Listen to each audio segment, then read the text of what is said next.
Hello viewers, আসসালামু আলাইকুম। আপনাদেরকে একটি প্যারোডি কবিতা শোনাবো। পরীর দেশে। আজ নিশীথে স্বপ্ন দেখি তিতাস নদীর তীরে, হাঁসগুলো সব ঘুমঘুর করে নাচছে আমায় ঘিরে।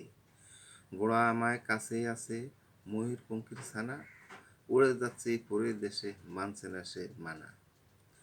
পরীর দেশে আজব সবে কল্পতরুণ গাছ, নদীর জলে খেলা করে ইচ্ছে পূরণ মাছ। গরিব দুঃখী যত আছে লেখা আছে খাতা, ওদের দুঃখ ঘুচাবে কল্পতরুণ পাতা।